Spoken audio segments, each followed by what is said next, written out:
വിശുദ്ധ മത്തായി എഴുതിയ സുവിശേഷം 2-ാം അധ്യായം 13 മുതൽ 23 വരെയുള്ള തിരുവചനങ്ങൾ.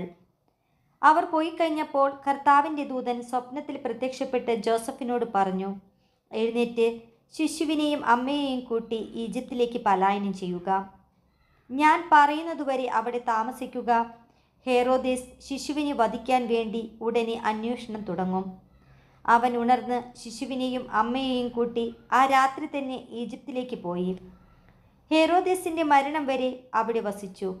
ഈജിപ്തിൽ നിന്ന് ഞാൻ എൻ്റെ പുത്രനെ വിളിച്ച് എന്ന് പ്രവാചകനിലൂടെ കർത്താവ് അരുളി ചെയ്തത് പൂർത്തിയാകാനാണ് ഇത് സംഭവിച്ചത്. ജ്ഞാനികൾ തന്നെ കബളിപ്പിച്ചെന്ന് മനസ്സിലാക്കിയ ഹെറോദേസ് രോഷാകുലനായി.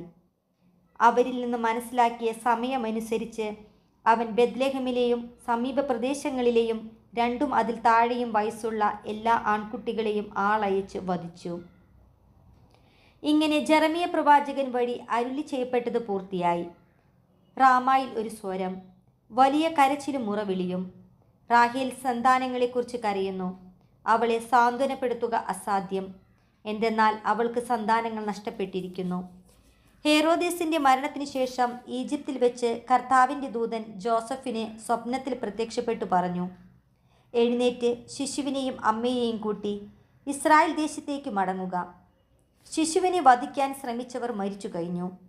അവൻ എഴുന്നേറ്റ് ശിശുവിനെയും അമ്മയെയും കൂട്ടി ഇസ്രായേൽ ദേശത്തേക്ക് പുറപ്പെട്ടു.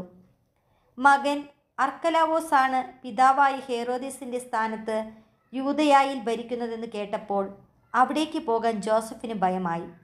സ്വപ്നത്തിൽ ലഭിച്ച മുന്നറിയിപ്പ് അനുസരിച്ച് അവൻ ഗലീലി പ്രദേശത്തേക്ക് പോയി. അവൻ നസ്രായൻ എന്ന് വിളിക്കപ്പെടും എന്ന് പ്രവാചകൻ വഴി അരുളി ചെയ്യപ്പെട്ടത് നിവൃത്തിയാകുവാൻ നസ്രത്ത് എന്ന പട്ടണത്തിൽ അവൻ ചെന്നു പാർത്തു.